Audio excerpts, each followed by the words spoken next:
최근 증시 흐름 어떻게 보고 계십니까? 저희가 제가 있는 게 이제 매크로 팀이니까 네네. 다음 달 전망 자료가 조금 일찍 나왔습니다. 저희가 녹화하는 기준으로 보면 지난주에 나왔는데요. 네.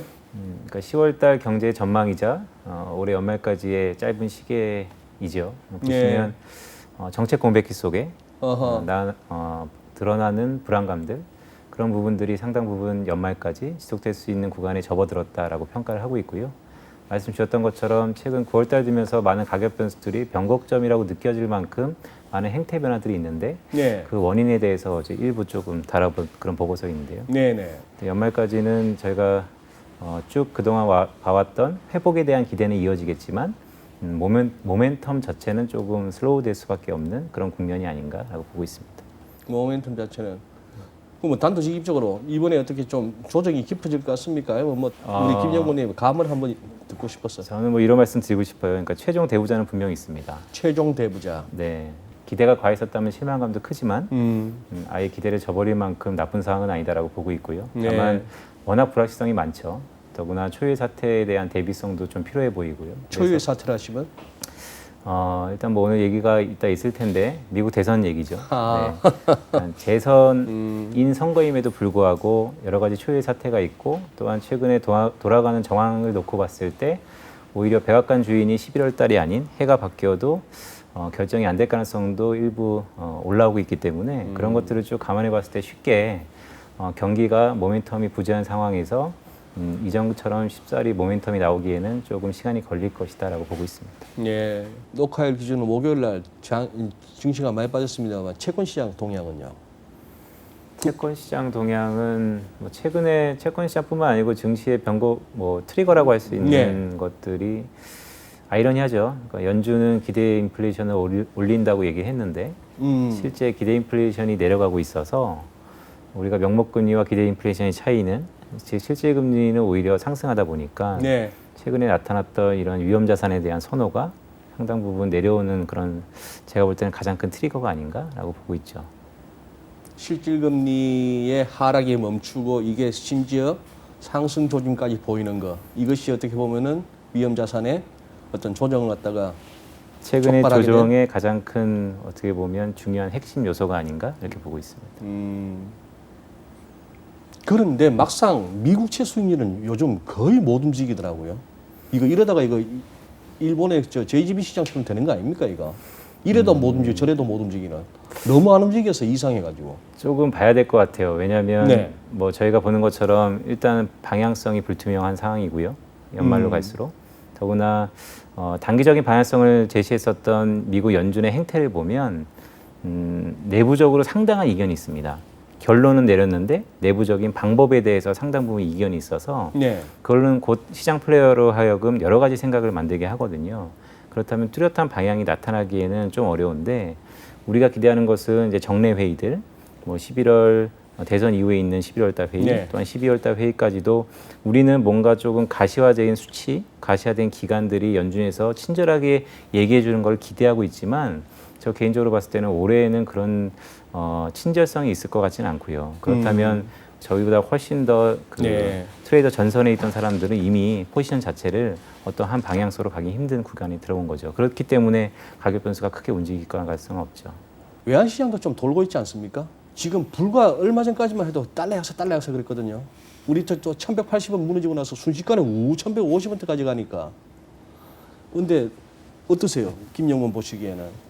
그러니까 이번 주에 달러 환율의 변동성이 좀 있었죠. 컸죠. 1150원대 후반을 찍었다가 오늘 종가 1170원대. 그러니까 그 전에 변동성이 컸던 거에 비하면 좀 작겠지만 최근에 트렌드에 놓고 보면 조금 흔들렸던 것도 사실입니다. 유로화도 또 많이 흔들렸고요. 전반적으로 외환시장이 이렇게 흔들리는 것은 역시 단기적인 자금 속성이 있는 것이 앞에 말씀드렸던 것처럼 이벤트성을 앞두고서 상당 부분 수급이 활발하게 움직이는 것이 제가 볼 때는 이런 불확실성을 앞두고 크게 위험 선호 자산이 조금씩 이동하는 게 아닌 그런 전초전이 아닌가라고 보고 있습니다. 위험 선호? 그러니까 위험 선호에 치중됐던 자금들이 일부 손바뀜이 있는 전초전이 아닌가, 그 외환시장에서 나타나고 있지 않는가 이렇게 보고 있습니다. 손바뀜이라 하면 어디로 간다는 말씀이에요?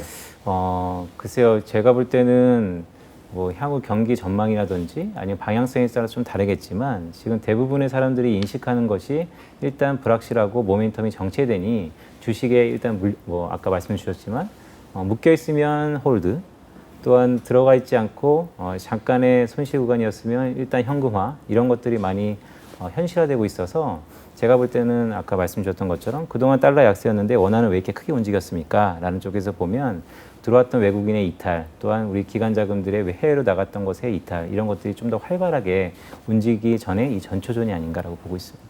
조금만 더 풀어주시죠. 지금 뒷부분 네네. 아주 완곡하게 표현하셨어요. 들어갔던 나갔던 해외 자금이 다시 들어온다? 그러니까 한국으로 들어왔던 외국인 자금, 한국으로 들어왔던 외국인 자금 계속 나간 것 같고 그동안에 실제. 그렇죠. 근데 최근에 들어서 기대가 있었죠. 왜냐하면 원화 강세에 대한 기대로 상당 부분 단기적인 시각이지만 한국이 여러 국가들 중에서 분명히 아웃퍼폼하는 국가들도 꽤 많기 때문에 네. 그에 대한 기대가 일부 있었는데 최근에 불안한 심리 때문에 그런 부분의 이탈이 좀 있을 것 같고, 또한 한국도 해외에 투자했던 자금, 그 네. 자금들이 아까 말씀 주셨던 것처럼 최근에 여러 가지 목표 기대 수익률에 따라서 다시 한번 들어올 수 있는 그런 요인, 이런 것들처럼 나갔다 들어오는 자금들이 워낙 크게 움직이기 전에 바로 그런 전초전으로서 외환시장의 그런 트렌드 변화가 조금 나타나는 게 아닌가라고 보고 있습니다. 그러면 계속해서 환율 하락 추세는 살아있다고 보시는 거구나. 김영훈께서는. 근데 또 통계를 네. 믿어야겠죠. 예? 통계를 믿어야겠죠. 그러니까 네.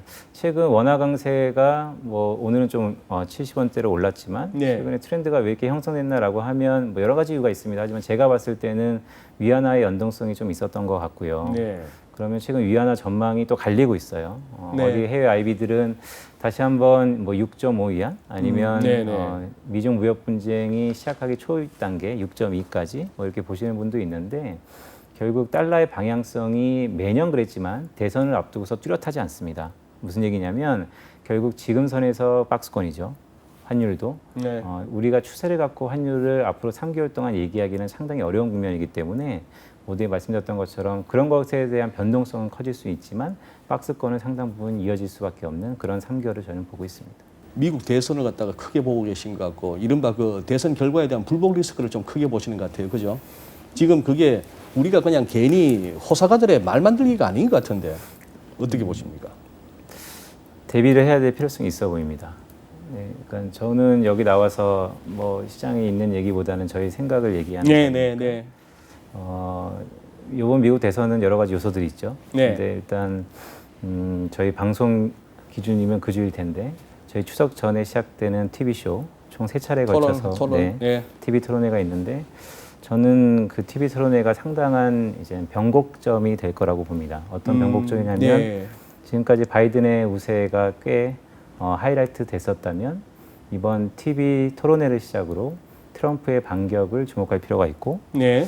저는 개인적으로 이번 TV 토론회의 부제를 헌터 사냥이라고 들었는데요. 헌터 사냥. 네, 그 그러니까 바이든의 차남. 그렇죠, 둘째죠. 네네. 헌터 바이든의 여러 가지 아킬레스건으로 작용할 것 같습니다. 바이든의 아킬레스건으로. 지난 2016년 대선을 복귀해 보면 힐러리와 트럼프의 막판 변수는 결국 이메일 스캔들. 그 이메일 스캔들이 어디서 나왔냐면 당시 2차 토론회 때 상당 부분 트럼프에 의해서 부각됐고 결국 한 달 뒤에 수사가 들어가죠. 절대적인 치명타였습니다. 그만큼 현재 바이든 관련돼서는 뭐 여러 가지 난제가 있겠지만 이 둘째 아들 부분이 상당 부분 바이든한테는 마이너스 요소일 것 같고, 그런 부분들이 과거 2016년도에 힐러리의 발목을 잡았던 것처럼 바이든의 발목을 잡을 요소다라고 보고 있습니다. 간단히 말씀드리면 바이든이 여러 가지 정황이 있습니다. 마약은 기본이고요. 바이든의 첫째 아들이 있었는데 첫째 아들이 사망한 다음에 그러니까 첫째 아들의 부인이죠. 형수랑 둘째 지금 헌터 바이든이 거의 사실혼 관계. 근데 그 당시 헌터는 부인이 있었고 또한 그 사이에 사생아 사건도 났고요. 그러니까 이런 일련의 개인 신상에 관한 부분들이 일단 불거질 것 같고요. 그런데 미국의 정치 경제학적으로 보면 이런 개인적인 사생활은 사실은 좀 묻고 갈 수도 있는 부분입니다. 근데 제가 주목하는 부분은 이 헌터가 변호사이자 로비스트거든요. 네. 2013년도에 바이든이 부통령일 때 중국을 갑니다. 가서 시진핑을 만나죠. 그때 헌터가 동행을 하고 만난 뒤후에 사모 투자회사를 만드는데 거기에 초대 이사로서 헌터가 상당 부분 기여를 하고 또 그런 부분들의 정황상 놓고 봤을 때 올해 대선은 결국 바이든이냐 트럼프느냐 누굴 차치하더라도 중국에 대한 패권 경쟁은 변하지 않는다라는 첫째 변하지 않는 것, 또한 코로나19의 책임론에서 중국이 피할 수 없다는 측면을 보면 거기에 링크가 돼 있는 헌터 바이든의 바이든 절대적으로 분리할 수 있다라고 봅니다. 그리고 연준은 실탄 안 떨어졌다 그러는데 김영권 평가는요? 창의적인 통화 정책이 나오기는 힘든 국면입니다.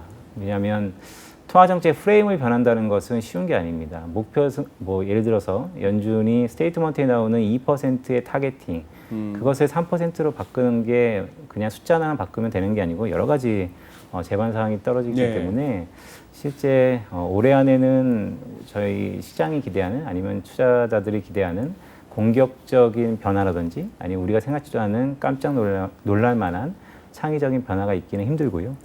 그게 최근에 나오는 파월 의장이 청문회 가서 줄기차게 얘기하는 것입니다.